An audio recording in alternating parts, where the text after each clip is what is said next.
Yeah, hello. A very warm welcome to KDRTV, wherever you might be watching us from, whether you are in the east side of Africa, that should be late night, whether you are in the US, East, Central, or Western. Very warm welcome to you on this great Sunday. So again, continuing our conversation about the Diaspora Dive show, we're very privileged today to engage in yet another interesting conversation. Today we'll focus on the implications of the current US-Iran war on Africa. In doing so, we're privileged to have distinguished academicians, scholars, and writers.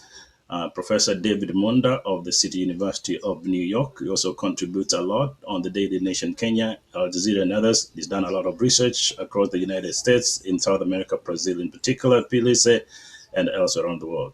We also welcome him back, Dr. Lorenzo Freeman. He's also a political economist. He's done a lot of work, research about research policy across the continent of Africa, in particular on the on Africa. So great passion about Africa, and he'll be sharing his insights here with us in a moment. And then later, we'll be joined with His Excellency Ambassador Sharif Balden. He's in Banjul, Gambia. He's done a lot of work across the African continent, trying to bring Africans together, particularly on issues of policy. So the three gentlemen will be joining us shortly on screen to talk about what that really means to Africa. But before we bring them on screen, we will ask you kindly to go to our pages and on KDRTV Facebook, on YouTube, and Twitter. And if you could follow us or subscribe, that way you can always get notification whenever we go live. We also encourage you to be part of our conversation. If you could post any question right on YouTube or on Facebook, and we'll be sharing those towards the end of the show with our guests. With that said, now we welcome the panelists. So very good to have you both, Dr. Lawrence Freeman and Dr. David Monda, and of course, Ambassador Sharif will be joining us shortly. So before we dive into the niche details of our conversation, for the sake of our viewers, could you very kindly reintroduce yourself? Feel free to share whatever you feel the audience needs to know about you. I would start with you, Dr. Freeman. Thank you very much. I began to put some of my interest into Africa in the late 1980s. So since then, I've accelerated my work. I've probably made about 35 trips to Africa, all sub-Saharan African countries.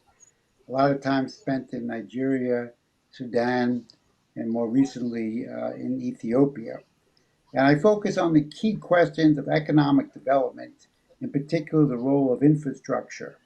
And I'll be publishing a paper in the next 2 days on how to generate long-term credit for economic development, which Africa desperately needs.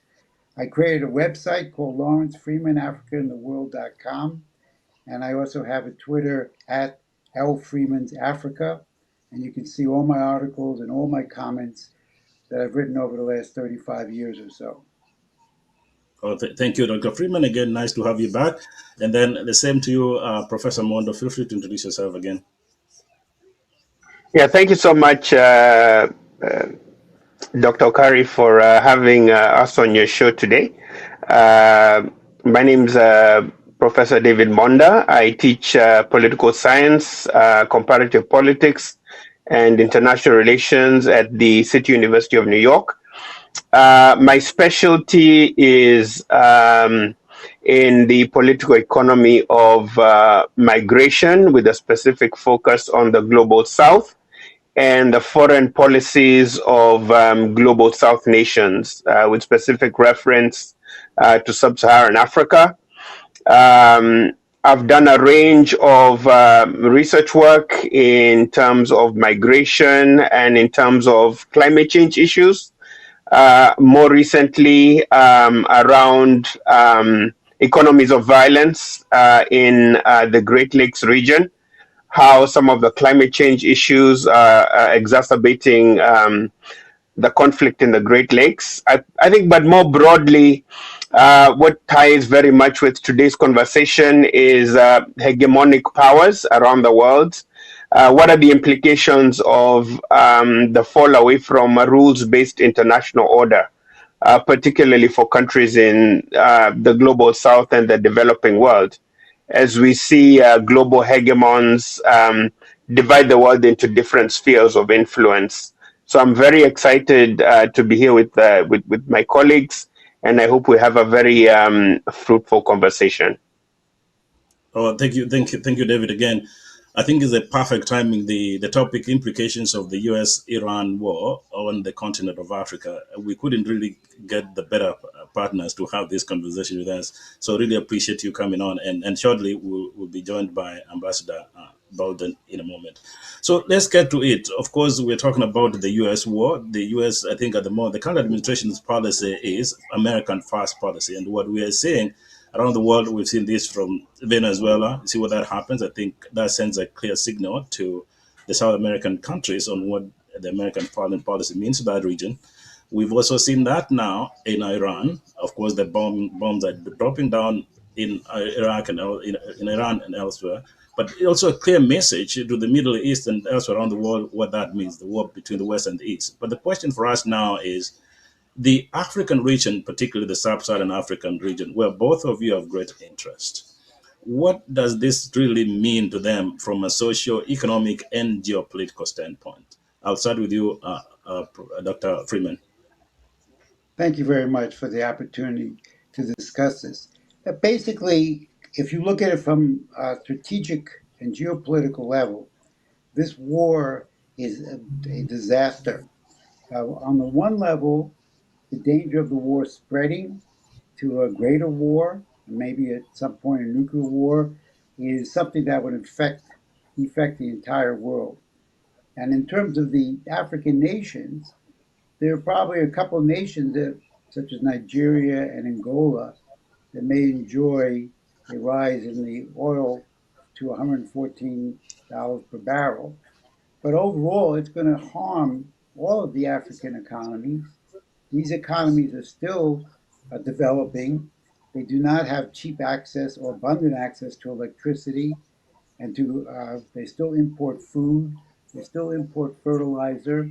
So all the problems that I've seen in Africa over the last 4 decades of underdevelopment, especially in infrastructure, electricity, and rail and manufacturing, are being exposed right now because African countries do not, unfortunately, produce their own wealth. They do not produce enough of their own products in these key areas, and infrastructure is abysmally poor.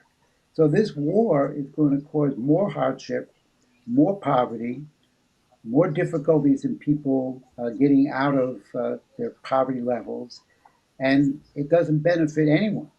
And the President Trump, although he campaigned on no involvement in the world affairs or interventions, he's adopted the neoconservative view that we saw in the Bush administration, the Iraq War, that the U.S. is obligated to use its military might to intervene against countries all over the world.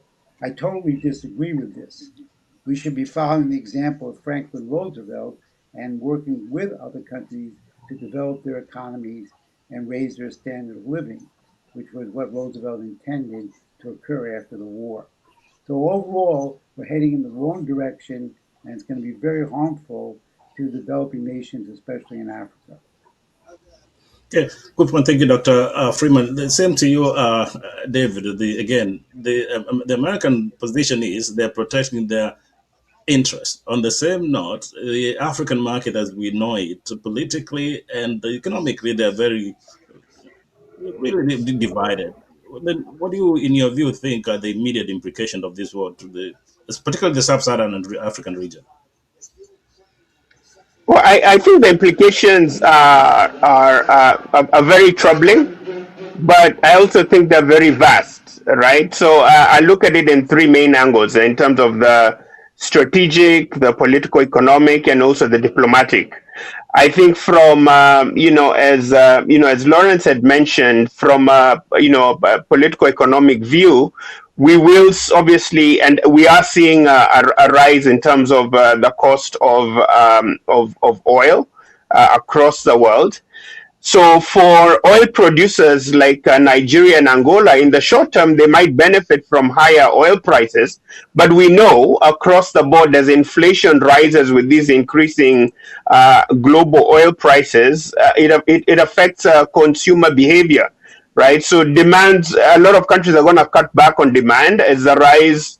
I mean, as oil prices tend to rise. So in the long term, actually, oil producers themselves will also will also suffer because with such an interconnected global community, they'll tend to import less oil even from oil producers.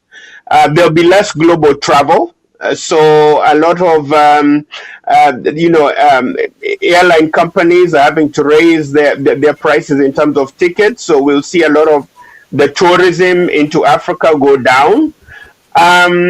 So I think also from a political point of view and diplomatic point of view, this war really creates this very difficult binary choice for a lot of countries on the continent, whereby very similar to what happened with the Russia-Ukraine war, now with the US/Israel on one side and Iran and its allies on the other, African countries are now being forced to decide either to be with the United States and Israel or to be, on Iran's side with, with the axis of the aggrieved, so to speak, with those countries. So I think diplomatically, it's a big challenge. But I think Lawrence had also referred to a very interesting point there around this idea of might over rights, right? This idea of FDR's creation of the United Nations, of creating this multilateral framework to sort out international disputes through the UN. Unfortunately, we've tended to see the Trump administration completely disregard multilateral frameworks for dispute resolution in favor of unilateralist and very hegemonic uses and expansion of American power around the world. And as much as the U.S. can expand its military, obviously its military power around the world, we do see that Iran has tended to respond with to this asymmetric warfare in its own ways by escalating the war regionally and by attacking U.S. facilities and U.S. allies across the Gulf. And this has blowback implications for Africa, right? So we see tension around the Bab el Mandeb Strait. We see rising costs of around global shipping choke points, rising insurance costs, and it really becomes a huge challenge. So I think politically it's divided the continent because we have to pick sides one way or the other, either with the U.S. or against the U.S. I think it's really damaged multilateral frameworks for conflict resolution. The U.S. has tended to ignore the multilateral frameworks for dispute resolution. But I also think in terms of a general global political economic perspective, it's become really, really problematic. And I think in the long run, this is something to observe and to think about where will Africa's position be in this new dynamic of hegemonic power, be it of Russia in Ukraine, and in this context of the United States in the Middle East. That's good. Thank you, Dr. Monda. And again, now we are privileged to be joined with His Excellency Ambassador Sharif Baldwin. He is joining us live from Banjul in the capital of Gambia, West Africa. Thank you very much, gentlemen. So we are all the conversation, Professor Friedman, Professor Monda, and yourself, and luckily we have you in the continent. Probably you're going to give us good news from the ground. The question we are having here is that the implications of the US-Iran war on the African continent. The question is, at the moment, what are the particular implications of the continent? The two gentlemen have been talking about also on the economic argument. As you introduce yourself to our viewers, from the political argument, Is this war making leaders across the capitals in Banjul, in Nairobi, in Kingston, and else across the continent? Is it making them comfortable or uncomfortable? Thank you very much, Professor Jeremiah Okari. Yes, it is having an effect on us. First, let me introduce myself. I am an ambassador of economic potential, bringing in economic projects to African countries. I am not a politically appointed ambassador representing our government's views on political platforms. What I present here is purely representative of the ordinary man's view of how they would answer this question to you, not the government position. First of all, the ordinary man, as the Right Honorable Lawrence said, the ordinary man believes that right is might, might is not right. So, using the power of the powerful nations of this world to derail all international rules and regulations and just do what they feel like to countries that are helpless, it is not well taken by the ordinary populace of the continent. And how does this war affect us economically? As we speak, majority of our basic commodities, including our food items, are imported through shipping lines and through trucks, logistics, and the like. The price of fuel going up will skyrocket the prices of these basic commodities.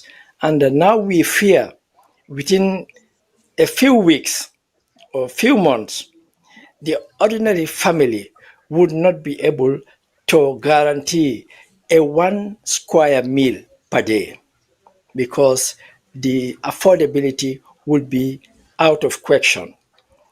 Secondly, Africa sees itself here as a very good broker to bring about peace between these warring factions because we are aligned to all of them.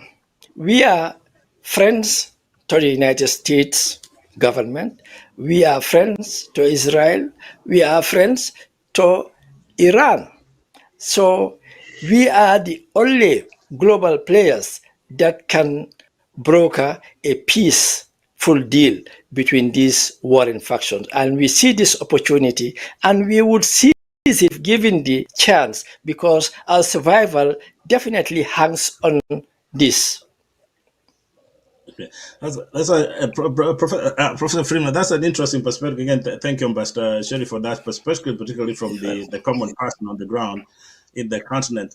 Dr. Freeman, so let's talk about, it's good to talk about all these movements economically, but we also need to focus on the policymakers who happens to be those ones in power across the capitals in the African region. Given the US position at the moment, we've seen that in Venezuela, we've seen that in North Africa, we've seen that in the Middle East, and there's a clear signal that this, after Iran, it might continue elsewhere. Should the policymakers be concerned across the continent of Africa, or if they should be concerned, what do you think they should do so that they focus more on what Ambassador Bolton is saying, the common man? Thank you very much. Well, the problem we have is that since the end of World War II, we've had this Western view of what's called the rules based international order. And the problem with that view is that it's based on a false, I would say, diseased ideology of zero sum game. That is, that the world is fixed, and therefore, if you have the power, you're going to be on top, and your job is to make sure everybody is underneath you.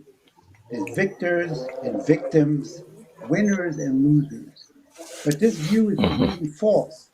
But it's governed the thinking of the West for many, many decades. And it has what I've been trying to do is advocate a replacement for it. That is, we should have the world is not fixed. The world is constantly changing and developing.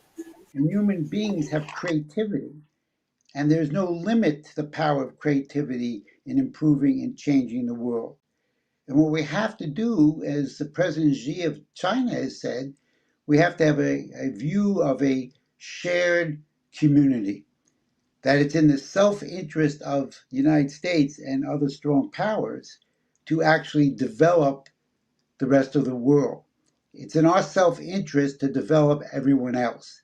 And therefore, this common view would be a view of shared development for the future of mankind. How do we raise the standard of living in Africa, which has the largest number of people in poverty and is still a growing number? We have to have massive long-term investments in infrastructure, especially electricity.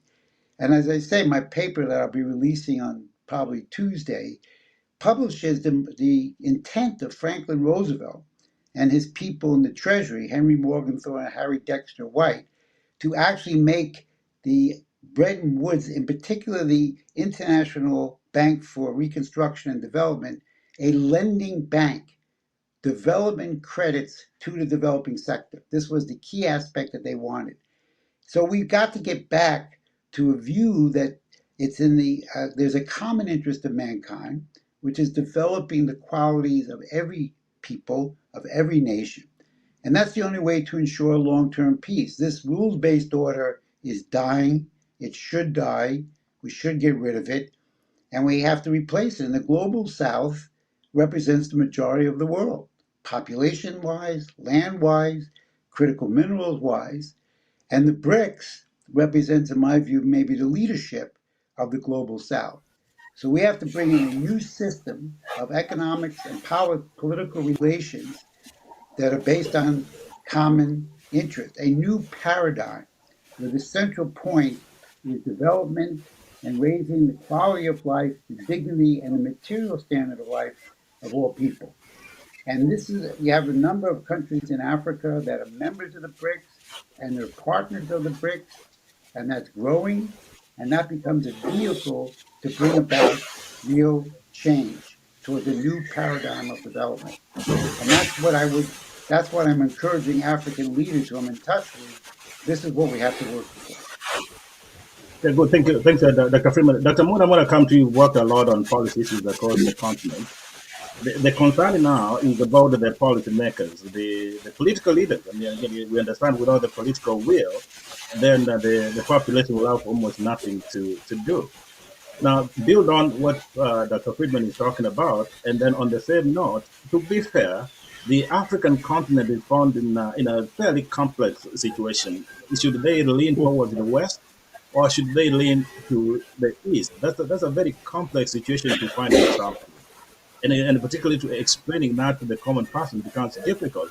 Because then as you explain, then what you're pretty much going to have are revolutions across the continent, and that's not good long term for the people. So in your view, building on from what Freeman is saying, should the African countries, as much as they're concerned, should they lean towards the West or to the East, or should they take what Ambassador Bowden is saying, hey, it's an opportunity for us to bring these parties together? I think it really. Yes, there is.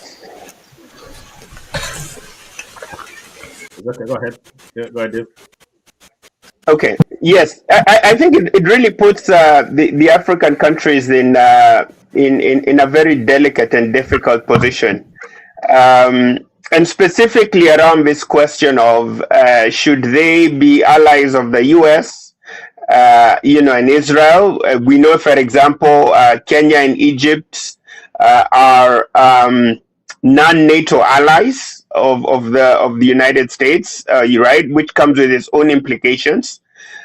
Or there's a whole other camp of malcontents of countries like South Africa that are members of BRICS, together with countries like Iran. And South Africa, as we know, has sued Israel at the ICC for genocide in Gaza, and is actually very negative around some of U.S. actions in the Middle East. So it really creates some horrible dilemmas. I would, as a strategist, be quick maybe to advise African policymakers to have a position of strategic ambiguity. So neither to ally to the east or west, but to ally yourselves facing forward. The challenge with that is the Trump administration is very unpredictable, right? Because Trump's policy constantly changes. If you think about tariffs, he's very strong on tariffs one day, another day he's waiving tariffs, and another day he's saying tariffs might be removed going forward.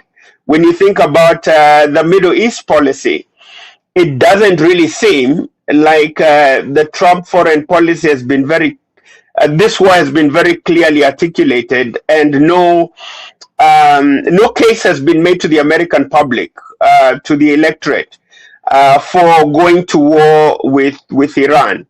The war last year was supposed to have obliterated, in Trump's words, Iran's nuclear program. Then the question is, if this program had been obliterated, why is the United States and why Israel then attacking Iran? So I think that then brings us to your original question: where does this leave African policymakers? If you stand for strategic ambiguity and you don't align yourself with one side or the other, you can actually face repercussions from the Trump administration in terms of retaliatory tariffs, as we've seen with South Africa, which has had significant blowback from the Trump administration. But on the other hand, if you have a position like Kenya's, which has been to align itself with the West and with the US as a non-NATO ally, we know recently, Kari, the United States is expanding its military base in Lamu, right, in Manda Bay.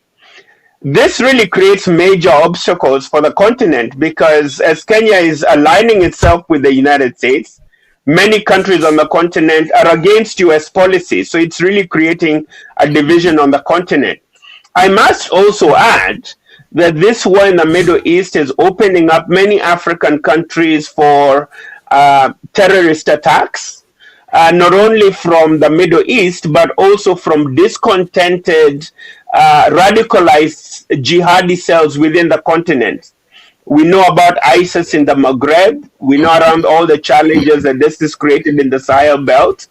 Daktari, we know about in Kenya specifically, the twin attacks on Dar es Salaam and Nairobi, in 1998. And we know about the threat of Al-Shabaab from Somalia, right? And the closeness of Kenya, of the Horn of Africa to Yemen, to the Middle East. A lot of communities on the East African coast have a very direct familial and cultural links to the Middle East, whether it's in Yemen, in Oman, right? We have people in Mombasa, in Dar es Salaam, who have relatives in the Middle East. So I think it really creates a lot of opportunities for entrepreneurs, political entrepreneurs in the terrorist field to export terrorism on the continent. I think another facet of the war that unfortunately, this element has created is anti-Semitism. There's a very, very negative energy around what Israel's doing in the Middle East, not only in Gaza, but this relentless bombing of Iran, of a country, with no end game, with no particular reason as to why the US and Israel have gone into Iran. What does that have to do with Africa? It also puts our countries into this very difficult position around how do you navigate the Trump administration around this very difficult question. I think thirdly, is the element of diplomacy. I think earlier, one of our speakers earlier had said that Africa has a unique opportunity to be an interlocutor, right? To be a mediator within some of its diplomatic challenges. My question then would be, how does Africa negotiate, or how does the United Nations negotiate in this difficult context when a lot of the moderates within the Iranian regime have been eliminated? They've been killed. The supreme Muslim head, Ali Khamenei, has been killed. We know Ali Larijani was also killed. We've had about 8 or 9 top leaders within the Iranian regime who've been killed. What the consequence of that is the new leadership now are very open to new tactics in terms of this escalatory matrix, whereas the previous administration, which has been eliminated, might have been more moderate. Think about the current ruler. His wife, his father, his relatives have all been killed by the United States. So eventually we tend to find a regime in Iran which potentially could be even more anti-United States. And that really creates a very difficult point for Africa, because how does Africa then insert itself as an interlocutor, as a go-between within this diplomatic space? But more broadly, we then see a chance for this conflict to escalate even more, because with a more radicalized regime in Iran, we'll tend to see an even longer escalatory period and escalatory matrix in terms of this continent. And I think it doesn't really look well or bode well for global South countries, particularly those in Africa. Good, thank you. Ambassador, thank you very much, Dr. Muda. So building on that, Ambassador, you're on the continent, and you've, of course, done a lot of work across the continent. The U.S. position is America first, so they're protecting their interests and the interests of their friends and allies. So the question for the continent of Africa, and particularly the capitals, is what interest is there for the Africans? That's the key point. Do they have any interest that they need to protect? If any, what would that look like? And do organizations such as the African Union come in and say, hey, let's bring Africa together so that we can protect whatever we perceive as our interests? To you, Ambassador Baudry. Thank you very much, Jeremy. The interest that Africa has in this whole setup is to get permanent peace and tranquility across the world, because we believe now it is the turn of Africa to develop. As Professor Lawrence rightly said, they should concentrate in trying to help Africa get the instrument of development. And I would quote former President Biden in 2021 at his closing speech of the G7 group of nations in London, England. He made a very wonderful speech and broke good news to the whole world, which he called the Build Back Better World. And he said the group of nations of the G7 has put up $40 trillion in the banking platforms for private investors to raise funds for development for the African continent. And these funds will be available direct implementations of critical development projects, not through the governments, but through the development agencies within those countries in the continent. Now, talking of that, if we want to develop Africa, to recreate the civilization that we initiated, because we initiated the art of learning universities from the time of the Egyptian pharaohs, Egyptian civilization, Ethiopian and Zimbabwe civilizations, the Timbuktu universities, we need to wake up again and recreate. And chaos in the world, fighting in the world, does not allow us to breathe and get this thing done. Now, as the recent prophet just highlighted about the rise of terrorism within the African continent, that is correct. But one thing Africa learned bitterly, that is, you don't go after leaders to kill them. We have learned that in the lesson of Liberia. When that leader was killed, it just unleashed uncontrollable terror and vandalism that it even took then my leader, who was the leader of ECOWAS then, he recommended for ECOWAS to create a regional force called ECOMOG. That was the force that stabilized this great trouble in West Africa that was sparked off by killing a sitting president.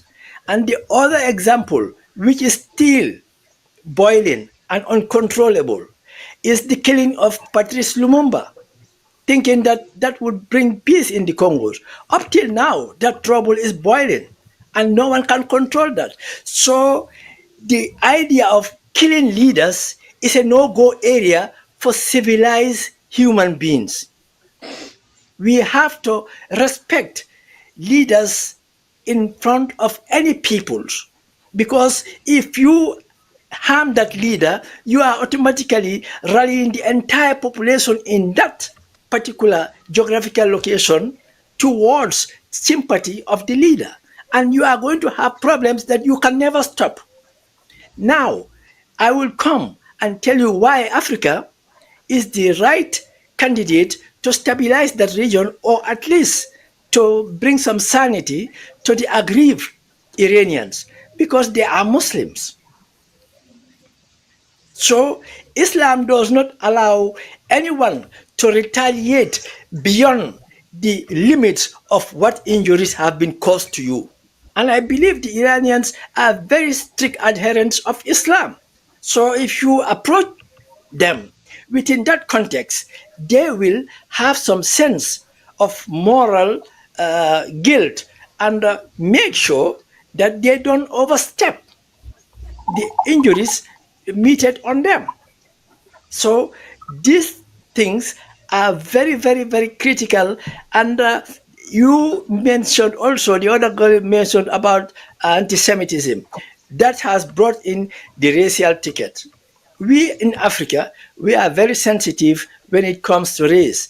We did not like what happened to Floyd in the United States by a racist cop killing him open daylight on the video record because of his color. And we did not also like what we sub-Saharan Africans, because of our color, are facing even in our own continent within the context of the North African region. Black Africans were linked in Tunisia, and I am sorry to say it included Palestinian refugees resident in Tunisia to aggravate that violence against the black sub-Saharan Africans. So we are very sensitive about also our people, our color, our race, be in the continent or in the diaspora. And we are also not happy about the Americans earmarking a school girl full of female girls, and we learned that that area is heavily populated by black Iranians. So this might be a racial ticket. We don't like it. So that is why we are pinned to the wall to make sure that peace prevails, or else if we are dragged into this, it will be very ugly, because we will first not allow any foreign military base in our continent, and the African Union will take care of that. As our leader who created ECOMOG, we will create a national African force. We can do it. Thank you. Okay. Okay, good. Thank you, Ambassador Bolden. Thank you for your very passionate bit. I'm going to come back to you, Dr. Freeman. Now, I mean, the two gentlemen make very good points here. I mean, the idea of destroying life, whether it's the common person or somebody in any capital in itself is a form of dehumanization, which also raises the question, if you're talking about democracy, if a particular country choose their leader in whichever way, that's their understanding of the democratic process. So, but then when you have these foreign forces come in and take a life and claim to be a democratic process, that in itself undermines the very essence of that. Now, the continent of Africa obviously finds itself in a very, very difficult position, in all fairness. To that question, should then the African leaders say, let's lean to the east or lean to the west, given the complexities that we're seeing in the world? And then follow it up with that, from the previous experiences, what lessons should the African continent borrow going forward?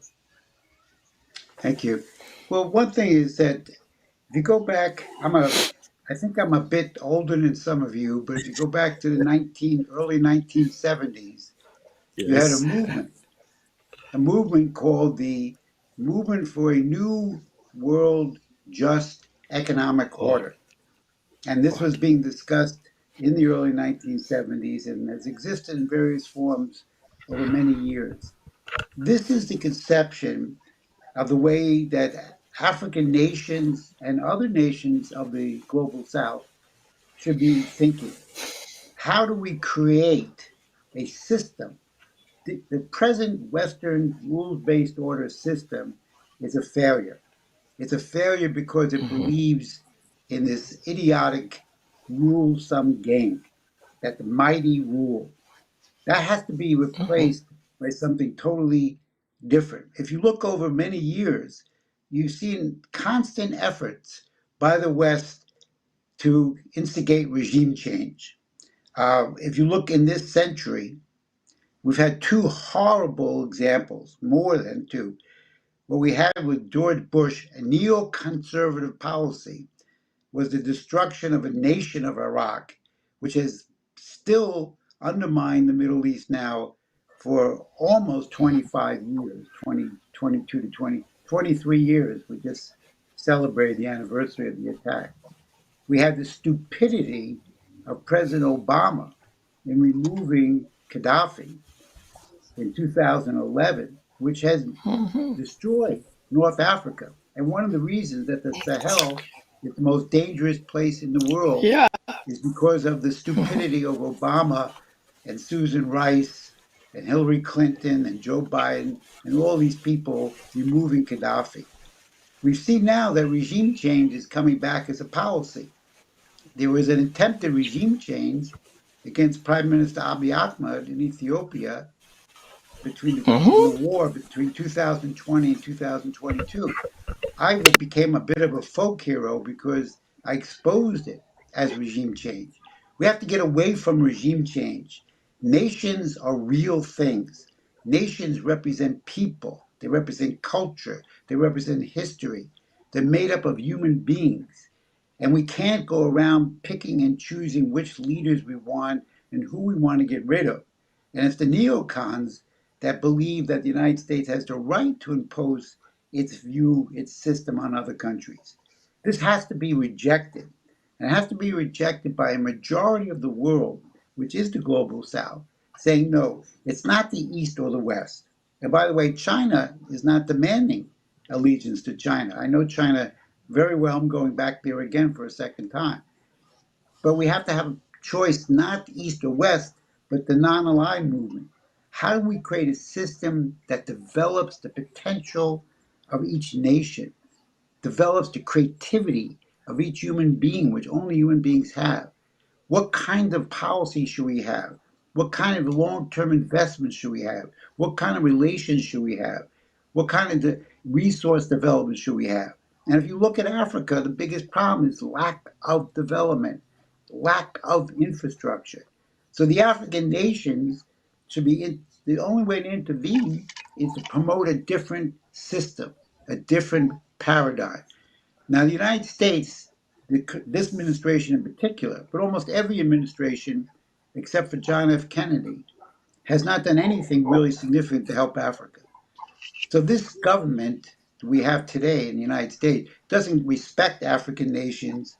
They consider them tertiary, if that, and they have no particular concern for the development. So they're not going to take seriously any intervention from African nations. And therefore, we shouldn't concentrate on that. What we have to do is we have to think strategically, not how do we manage a particular crisis, but how do we transform the entire globe into a more advanced, mature system that considers the development of people and nations as the most important question. That's what I think we have to work towards. Okay, thank you, Professor. So, David, let me bring you here, and then you can pick on from that one whatever you want to add. But the focus should be lessons learned from this one. Of course, the Americans will talk about the American exceptionalism, right? That's great to argue from there. But again, if you look at over time, that has actually turned away. I mean, you talk about tribalism, colonism, nationalism. That has gone. We're now talking about more globalism than all those other stuff. Now, the young people across the continent who are watching this ones unfold here in Washington, in the Middle East, in North Africa, right? What lessons should they learn from this? And I think, as both of you know, I mean, you might say Muhammad Gaddafi, and thank you for mentioning him. Some might argue Gaddafi wasn't a good person, but across the continent of Africa, Muhammad Gaddafi goes down in history as one of Africa's greatest sons. But then the question is, what should that mean to the next leader across Africa? David, and then we have Baldwin. Yeah, I'm not sure I know how to answer that, and the reason I say this is from this perspective, Daktari. If the modern rules-based system, the Bretton Woods system, right, the post-World War II system, is inherently imperfect and unjust, I think, which we all agree it has its challenges and its pitfalls. What should we replace it with? Right? It's well and good to talk of a nirvana, of an ideal space in which we do not have American hegemony and global powers somehow give up their veto votes on the Security Council, and we all live in peace and harmony. And this would be a fantastic nirvana to live in.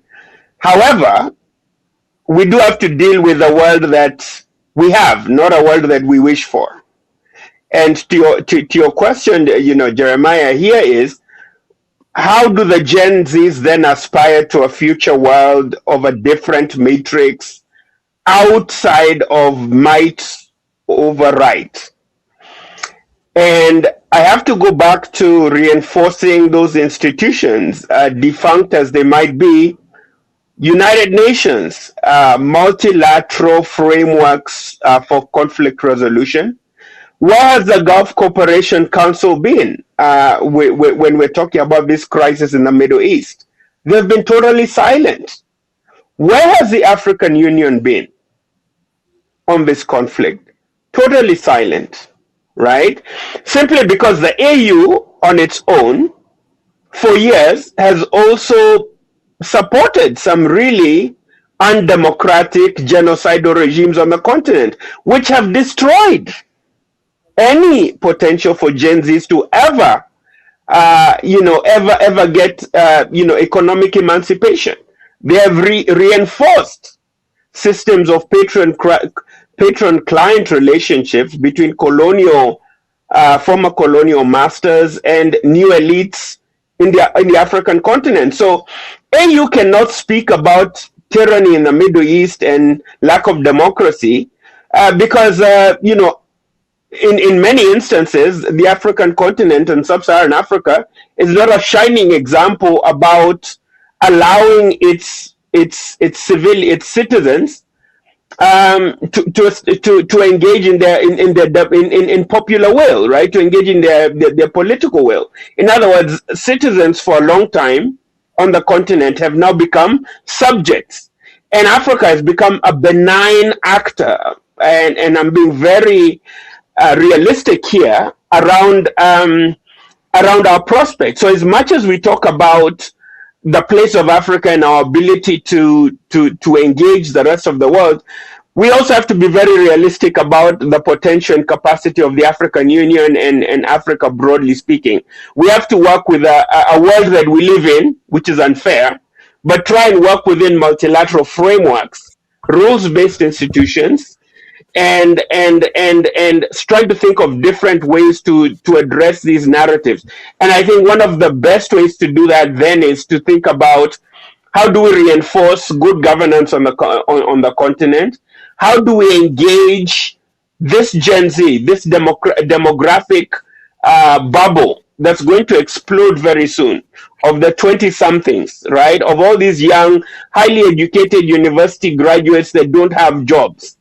How do we engage those people for this very powerful economic transformation? Because what we don't want to do here is replace US hegemony with Chinese hegemony or Russian hegemony or Iranian hegemony, right? That really serves no purpose.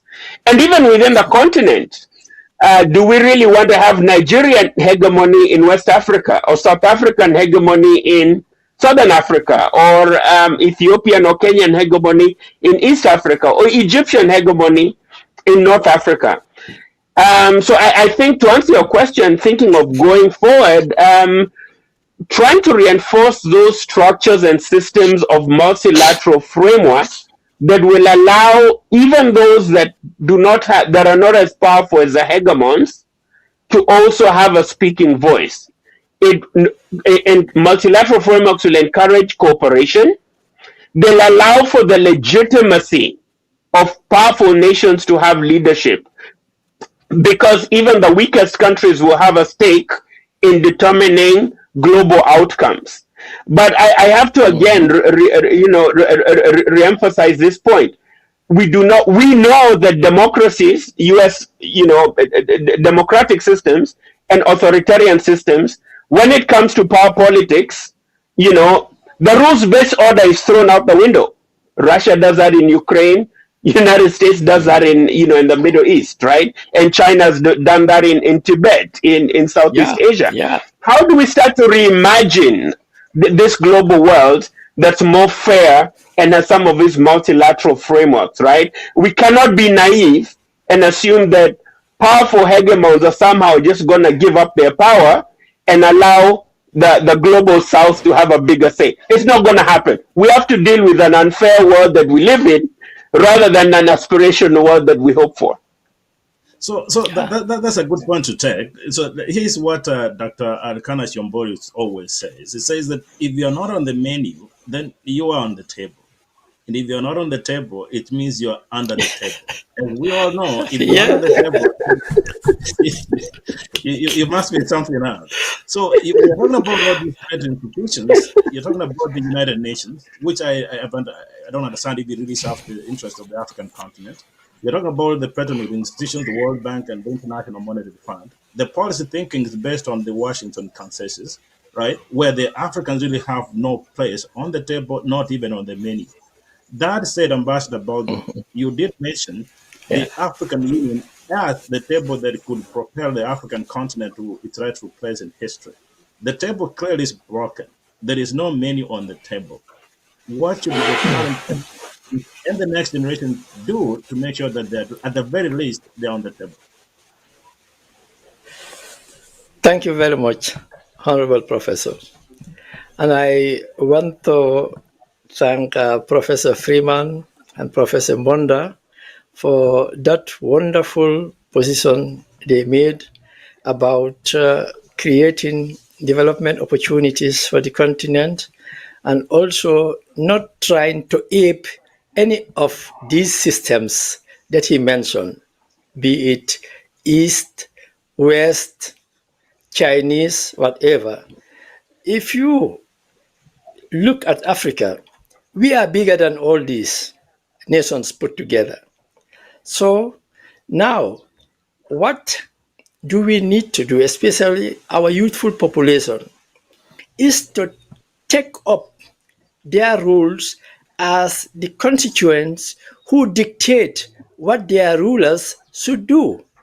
Unfortunately, presently, we have leaderships representing the colonizer because our populace are not even well schooled to understand our constitutions in our own languages. Not even the political party manifestos are spelled out in their languages that they understand. If you ask any African what are the principles of your political party you are supporting, they are not aware of it because they are not given the right to be first schooled as to what they are selling to their people. And I like Professor Mondo's idea of asking, now what model do we take? I always have this wonderful saying, although might be a bit different from the former African Union ambassador. Nigeria is Africa in a miniature. If Nigeria works, Africa will work. Because Nigeria is the only country in the continent where you go there as an African, you are not profiled. They don't even notice that you are from another country. They believe that you are an African and you are Nigerian. We have countries in Africa, just like I mentioned in the northern part, where we, sub-Saharan Africans, are profiled because of our color. And in the southern part also, now they have indoctrinated some of our brothers there whom we fought, we sponsored with our little remittances to get them liberated. Now we are being xenophobically attacked in those countries. So now what is the way forward? Thomas Sankara brought us a very noble principle, which if all Africans adhere to that, we would certainly have African economic sovereignty. That is the land of upright people. Upright people are not dictated by their rulers. They put to their rulers what they want to be assisted to achieve within their jurisdiction. Unfortunately, I have seen a very unfortunate scenario within that same country that man stood up and called the country the land of the upright people. Now they are idolizing an individual. Whatever good is done in that country, they have failed to recognize the efforts of the people that inspired that ruler even when he was a child, that we must do things right. We must not be representatives of the colonizer in oppressing our people, but they have started idolizing him. And this is where all African leaders miss the point.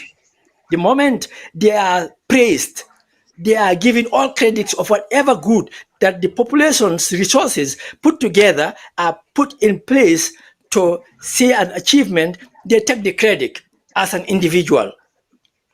And this will not take us anywhere. We have a very big program initiated by the African Union, the AFCFTA, the African Free Trade.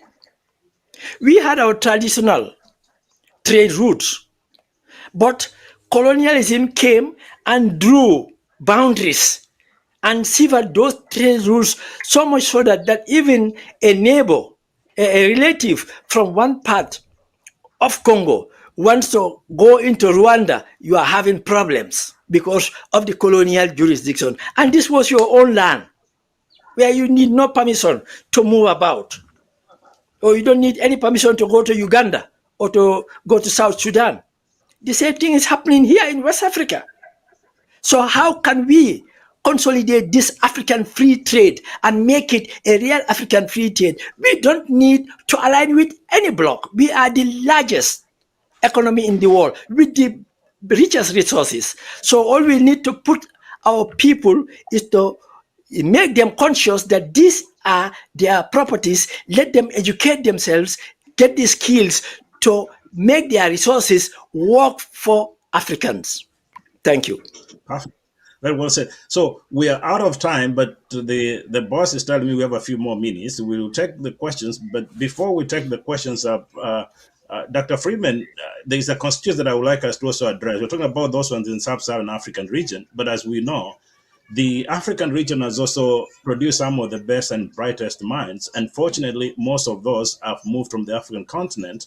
They are scattered all around the diaspora. There are lots of them in the Americans, in Europe, in Southeast Asia. You see them in pretty much every industry. You see them in the healthcare industry, in academia, in the legal fraternity, in engineering, in pretty much every sector. And that's a serious segment that undermines the development of the continent.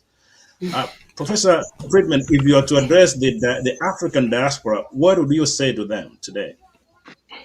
Well, the point is you have, it's estimated a billion and a half people on the African continent, large number of young people.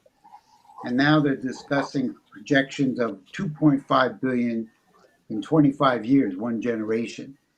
These people don't stay on the African continent, and because they lack the opportunity to fulfill their aspirations as young people turning into adults, raising families, we have to provide the basic elements for development of people and families in these nations. And you can't avoid the reality.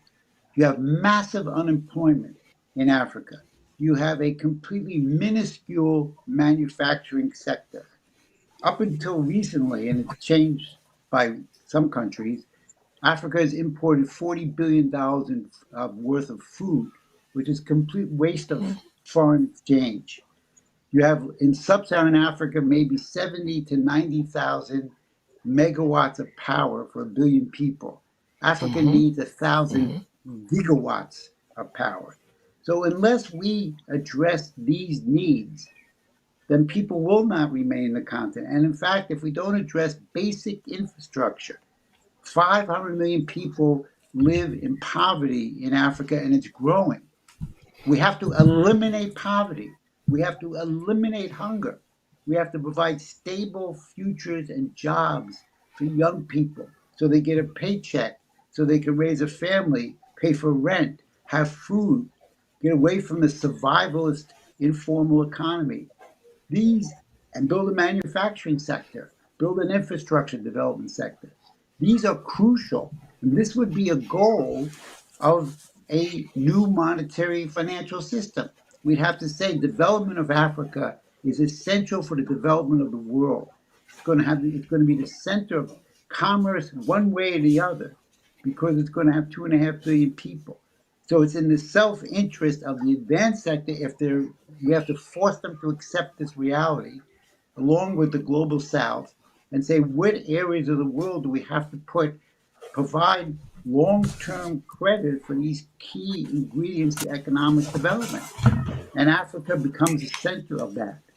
So we can move to a new system. We didn't always live under the rules-based order, degenerate rules, some zero-sum game. We can move to something better. We're human beings. We're capable of inventing and creating. And we have to decide what are the priorities in the world and which nations are going to contribute. And if nations right now want to sit outside of that, fine. But it's in their self-interest of each nation to contribute to the development of the rest of the world. And we don't have those leaders yet in the United States, so we have to create them. And we don't have those leaders in every African country, so we have to create them. But this is the only future for humankind, short of massive war or economic destruction, is moving towards a new, just economic world order, a new paradigm.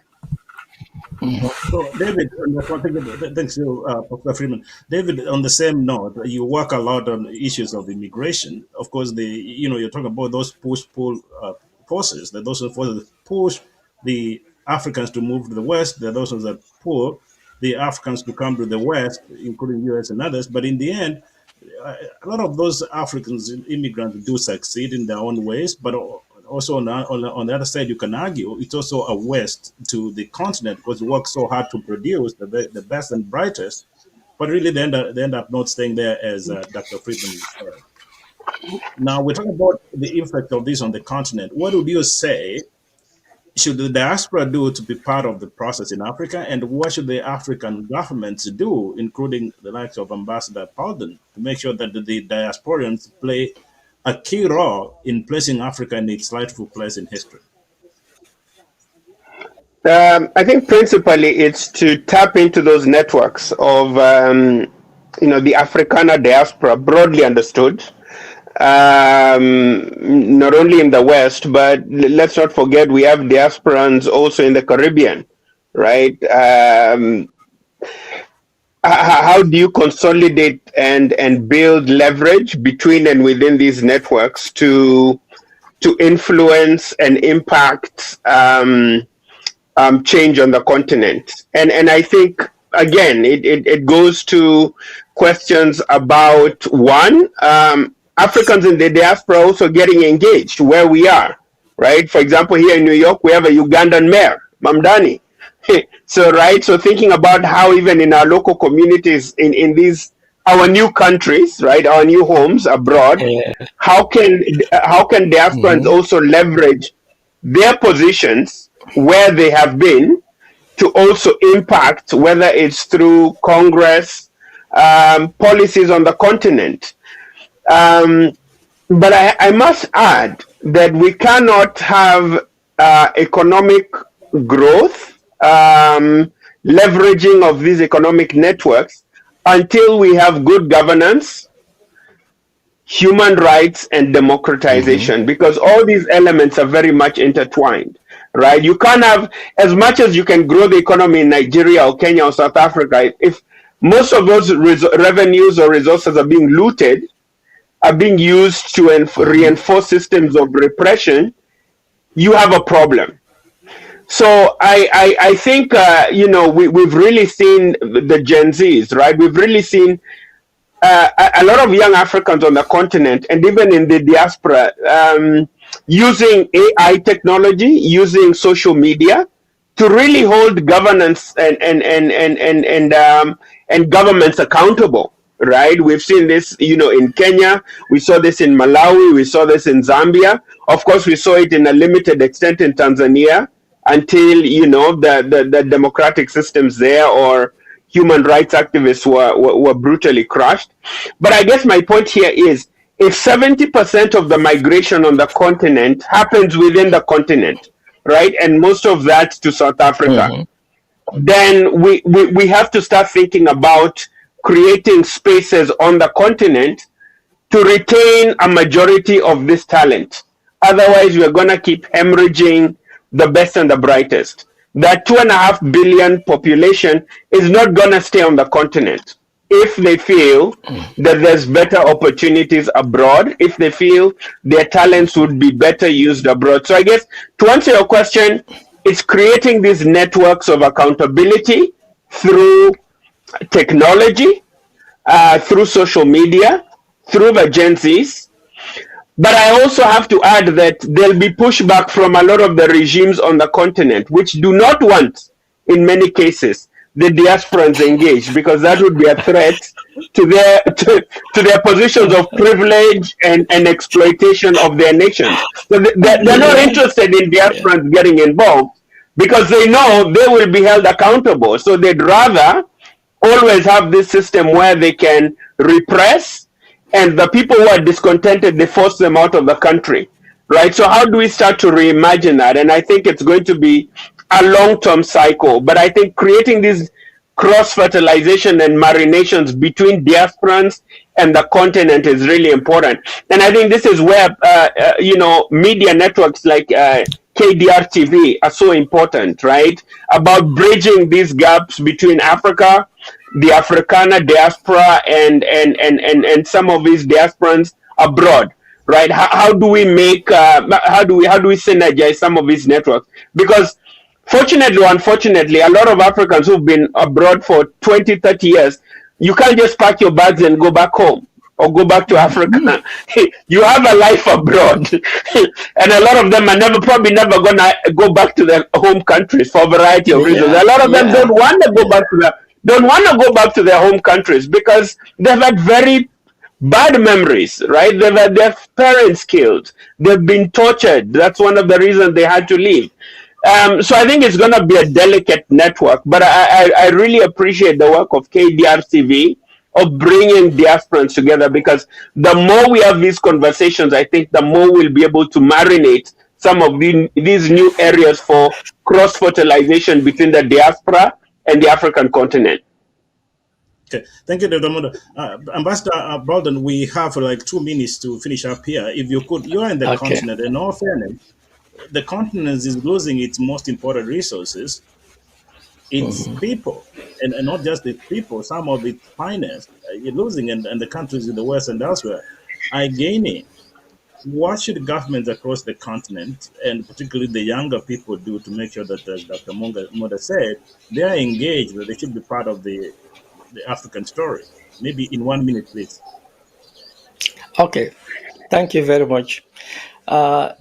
First of all, the African governments should try and use their people in the diaspora not just purely for remittances, but to lobby against unfair sanctions and policies, advocate for Africa's right to process their own resources, and also these Africans in the diaspora, remember, they are constituents of all the cities within the diaspora.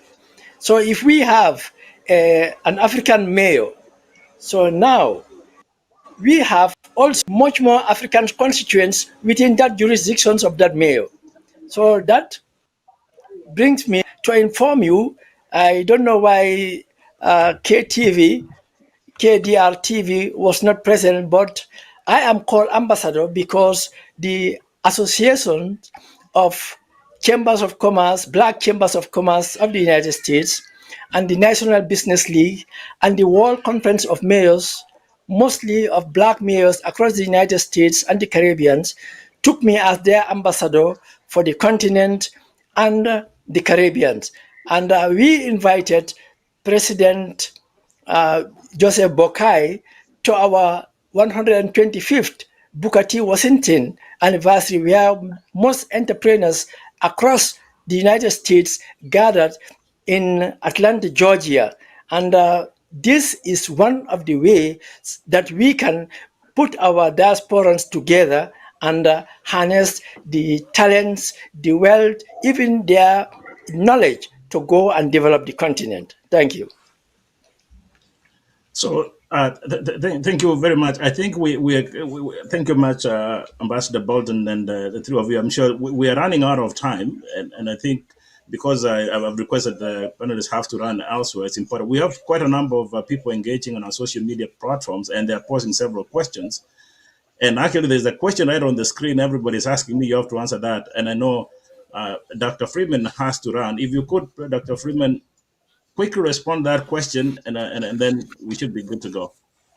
What question is that? Are you able to see the question on the screen? No. Oh, Ben, they're not able to see the question. Diego Gracia. Okay. Diego Gracia from Tehran. So the question Diego Gracia, 4,000. So the question is, given the range of Diego Garcia from Tehran, 4,000 kilometers, Iran was nearing ICBM capacity. What is this range for? Africa sleeping, we can be hit or wiped out of the face of the globe, if not recolonized. Should Africa be recognized? I know Professor Ali Mazrui and Professor Deboch will argue for the recolonization theory. Do you suggest, Dr. Friedman, that Africa should be recognized by all people, including Nigeria? Ambassador Bolden is saying Nigeria is stable, but there is a problem with Nigeria. I love Nigerians. And what's your response, Professor Friedman? I don't believe in recolonization. I'm not going to go further with that question. Okay. Somebody No else. Somebody recognition. else can answer Okay. it. Dr. Munda, I I can think Dr. answer Munda. that. I think the implication of what the question is asking is it's interesting because we thought for a long time the Iranians only had capacity for up to 2,000 miles, Aha. but now it's Aha. double that range. So I guess the inference there is so the Iranians are really trying to send a very subtle message here, Jeremiah, right? That we have the capacity to get to intercontinental ballistic missiles, and even though the missiles didn't damage Diego Garcia, but they're really trying to remind the Americans that we have the knowledge and we have the potential to hit you wherever we want, right? So Iran doesn't need to lose this war. Iran just really needs to survive this attack, the regime to survive the attack for Iran to be victorious. Because Iran is really winning the public relations war around the world, as it appears that two superpowers are attacking a very small developing country in the Middle East, right? So I think this was really one of those subtle messages, right, in this escalation matrix that Iran is really saying to the United States and Israel and to their allies that we can hit you wherever we want to get you. And Iran is not Venezuela. So I think this is another very interesting thing also that the Trump administration should remember. You cannot just go to Tehran and pick the leader there and put him on a helicopter and try him in New York City, right? So you cannot abuse your hegemonic power, right? In other words, there's limits to the ability of the American regime, right, to the expansion of American power. And I think lastly here, I think what it also shows from Iran's point of view is this idea that great powers are not necessarily known because of how they abuse their great power, but how they restrain themselves in spite of having that incredible capacity to destroy other countries, right? Leadership is also about a lot more about restraint rather than hitting out and attacking. And I think going forward, this is something very important. But ultimately, Africa really needs to look into Africa for its own solutions. The way we've been doing things for the last 60, 70 years is not going to be helpful. We need to start really reimagining how we engage with the diaspora and other parts of the world, because the hegemonic powers are not waiting, for an African country to give them a license. They will take whatever they want by force. Okay. Ambassador Baldwin, I'm sure you have a quick response there before we finish up.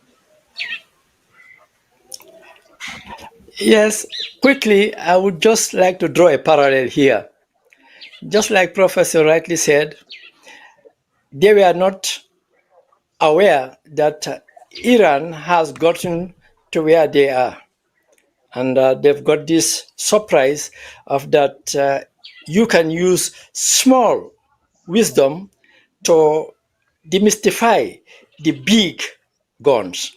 So Africa is the best in this, and we have in our custody how we can address any threat from any so-called world power. And I tell you, if we stand as a continent, there is no great nation, no big missile that can even travel for 10,000 kilometers that will threaten our survival. We are the only human species that are guaranteed to survive the time that against all challenges of nature. Thank you. Okay, thank you. I think that will bring us to the end of these fascinating conversations, and I most sincerely want to thank you. I want to thank you, Ambassador Charlotte Baldwin, for joining us. It's heading to 7 p.m. in Banjul, Gambia. Thank you. We really appreciate you for joining us and for your insightful contribution. Hopefully, you'll come back again to share your insights about African issues. Also want to thank my good friend, Dr. David Monda, for being with us. He's been here on the show so many times. Thank you for your expertise, your contributions here, and I'm sure we're going to work on this going forward. And also want to thank Dr. Lorenzo Friedman. He's been a guest of our show before, but he has to run to some other events. I also want to thank him so very much for being with us and his insightful contributions. I also want to thank my good friend, the engineer who's working behind the scene, Engineer Ben Kebwato. Thank you for making this possible. And of course, I must thank our viewers for joining us and those who were able to engage. And we saw several questions there for the panelists, but again, because of time, we're unable to do that. Hopefully, next time we'll be able to do so.